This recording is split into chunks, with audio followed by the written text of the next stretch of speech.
ऐसा लगा अंत में बताइएगा जरूर।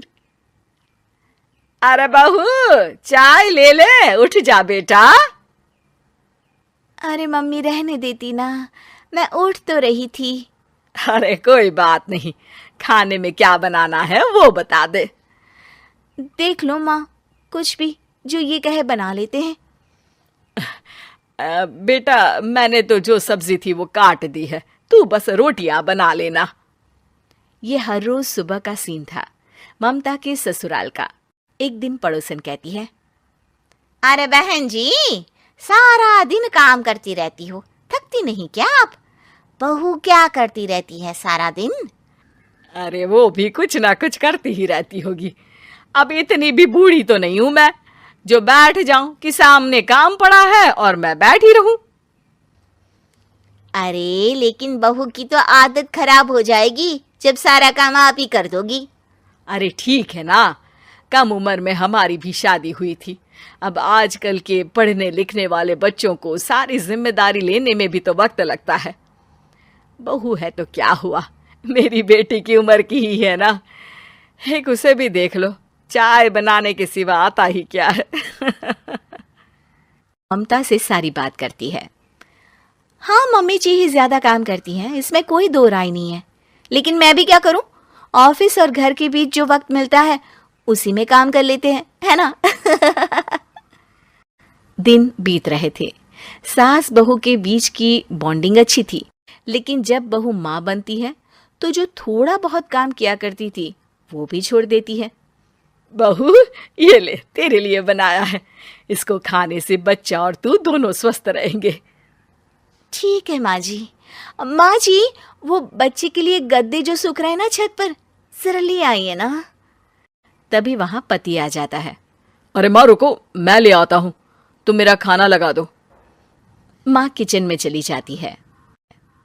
पता है, बगल वाली डॉली है ना, वो लोग हमारी साइड के हैं। उसकी सास ने तो उसकी हड्डियों को मजबूत करने वाले लड्डू बनाए हैं।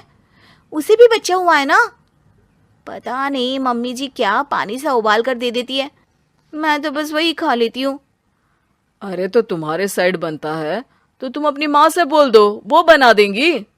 आहा, माँ की तबीयत ठीक नहीं रहती, तुम जानती हो ना, कैसे बनाएंगी वो। अरे क्या हो गया सासू माँ को? कल तक तो फेसबुक में किटी की फोटो डाल रही थी। अच्छा अच्छा, चुप रहिए। डॉली की सास ने मनाया है, तुम लोगों का भी तो फर्ज बनता है। तभी वहां सास आ जाती है। ये ले बहू, गर्म पानी की बोतल, गर्म पानी पीने से पेट अंदर हो जाएगा।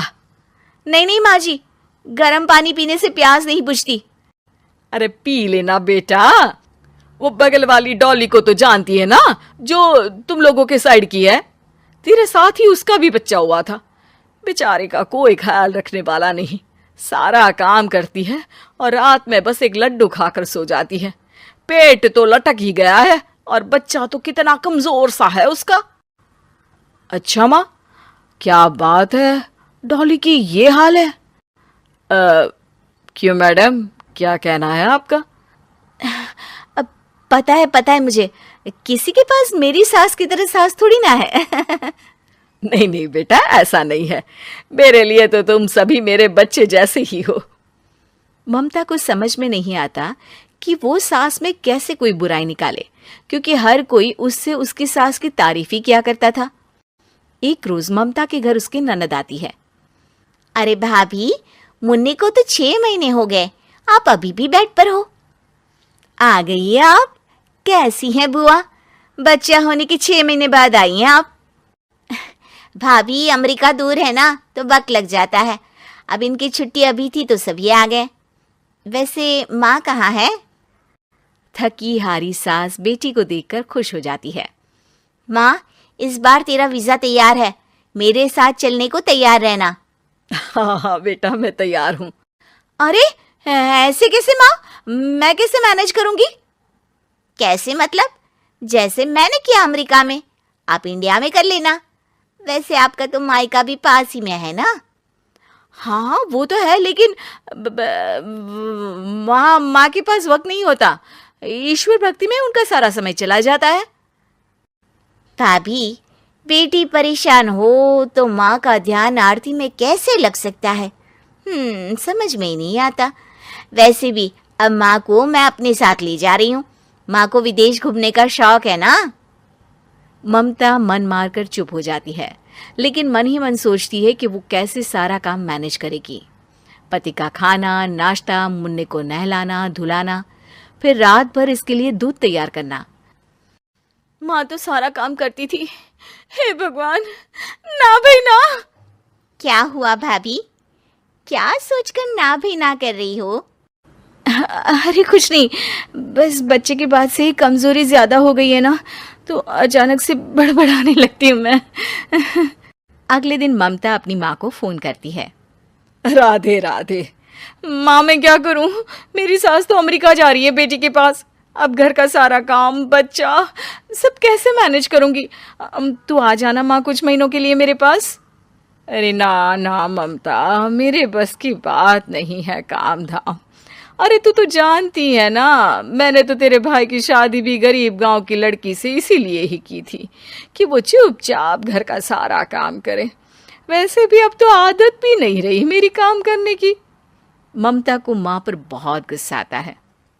ठीक है माँ, देख लूंगी मैं, लेकिन मेरी मुसीबत के वक्त आप मेरा साथ नहीं दे रही है।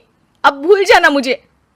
ममता गुस्से में आकर फोन रख देती है और रोने लगती है, लेकिन बेचारी करे भी तो क्या।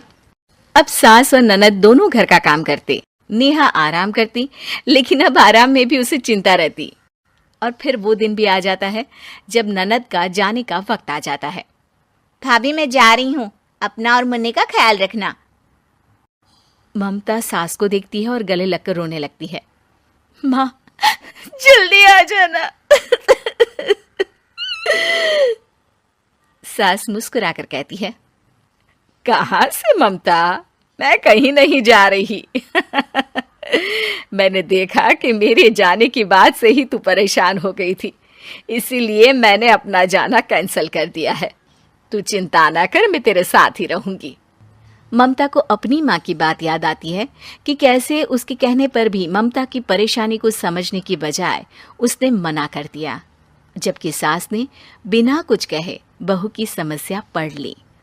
हाँ माँ, हम सब साथ चलेंगे बाद में दीदी के घर अमेरिका। आज से आप रानी बनकर रहना और मुन्ने को देखना। मैं समझ चुकी हूँ कि मेरा फर्ज क्या